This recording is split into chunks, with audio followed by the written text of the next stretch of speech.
ഒപ്പം തന്നെ ഇനി പുതിയ മഴ മുന്നറിയിപ്പ് എങ്ങനെയാണ് എന്നുള്ളതാണ് പരിശോധിക്കേണ്ടത്. സംസ്ഥാനത്ത് മഴ മുന്നറിയിപ്പിൽ മാറ്റമുണ്ട്. 10 ജില്ലകളിൽ ഓറഞ്ച് മുന്നറിയിപ്പ് നൽകിയിട്ടുണ്ട്. തിരുവനന്തപുരം, കൊല്ലം, തൃശൂർ, പാലക്കാട് ജില്ലകളിൽ യെല്ലോ മുന്നറിയിപ്പാണ്.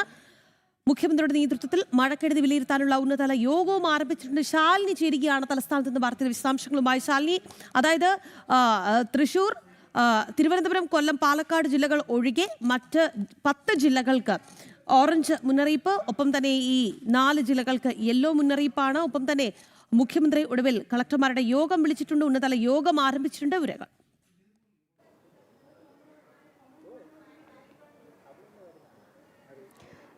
രാഖി സൂചിപ്പിച്ചതുപോലെ തന്നെ സംസ്ഥാനത്ത് അതിശക്തമായ മഴ തുടരുന്നു എന്നുള്ളതാണ് കേന്ദ്ര കാലാവസ്ഥാ നിരീക്ഷണ കേന്ദ്രത്തിന്റെ മുന്നറിയിപ്പിൽ നിന്ന് മനസ്സിലാക്കുന്നത്. ഇന്നിപ്പോൾ 10 ജില്ലകൾക്ക് ഓറഞ്ച് അലർട്ട് മഴ മുന്നറിയിപ്പ് നൽകിയിരിക്കുകയാണ്. ഇന്ന് രാവിലെ വരെ പല ജില്ലകളിലും യെല്ലോ മുന്നറിയിപ്പായിരുന്നു നൽകിയിരുന്നതെങ്കിൽ 10 മണിയോടുകൂടി വന്നിട്ടുള്ള അപ്ഡേഷനിൽ 10 ജില്ലകൾക്ക് ഓറഞ്ച് മുന്നറിയിപ്പ് നൽകിയിരിക്കുകയാണ്.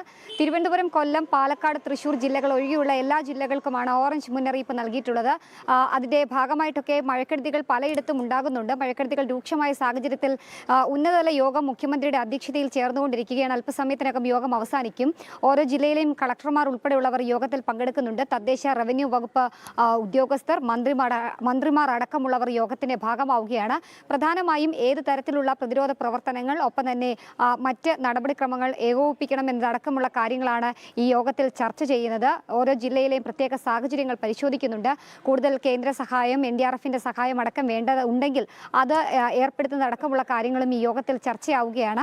വലിയ രീതിയിലുള്ള വിമർശനങ്ങൾ ഈ പ്രതിരോധ പ്രവർത്തനങ്ങളും ഒപ്പം തന്നെ ഈ ഏകോപനവും ഒക്കെ പാളിയതിൽ സർക്കാരിനെതിരെ ഉയർന്നൊരു പശ്ചാത്തലമുണ്ട്. ഈ ഘട്ടത്തിൽ കൂടിയാണ് ഈ ഒരു കെടുതികളൊക്കെ ഉണ്ടായതിന് പിന്നാലെ അവലോകന യോഗം മുഖ്യമന്ത്രിയുടെ അധ്യക്ഷതയിൽ ചേരുന്നത് എന്നുള്ളതാണ് മറ്റൊരു പ്രധാനപ്പെട്ട കാര്യം. ഈ മഴ മുന്നറിയിപ്പുകൾ ഒക്കെ, പ്രളയ മുന്നറിയിപ്പ് അടക്കമുള്ള കാര്യങ്ങൾ കേന്ദ്ര കാലാവസ്ഥാ വകുപ്പ് ജൂലൈ 31 പ്രവചിച്ചതാണ്. ഒപ്പം തന്നെ ഇതുമായി ബന്ധപ്പെട്ട ഒരു ഓറഞ്ച് ബുക്ക് സംസ്ഥാനത്തിന് കൈമാറിയതാണ്.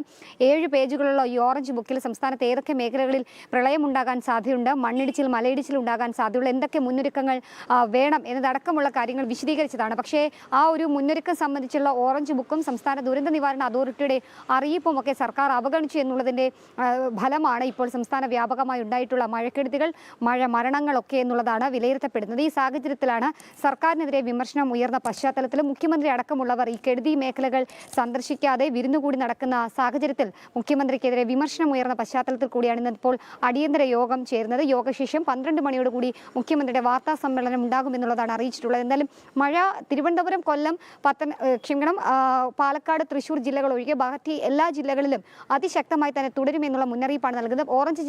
ഓറഞ്ച് അലർട്ട് നൽകിയിട്ടുള്ള പല ജില്ലകളിലും റെഡ് അലർട്ടിന് സമാനമായ മഴ ലഭ്യമായിക്കൊണ്ടിരിക്കുകയാണ്. പാലക്കാട്, മലപ്പുറം, ഒപ്പം തന്നെ ആലപ്പുഴ, പത്തനംതിട്ട, ഇടുക്കി, കോട്ടയം അടക്കമുള്ള ജില്ലകൾക്ക് അതീവ ജാഗ്രതാ നിർദ്ദേശവും കേന്ദ്ര കാലാവസ്ഥാ നിരീക്ഷണ കേന്ദ്രത്തോടൊപ്പം സംസ്ഥാന ദുരന്ത നിവാരണ അതോറിറ്റിയും നൽകിയിട്ടുണ്ട്. രാഖി, ശരി.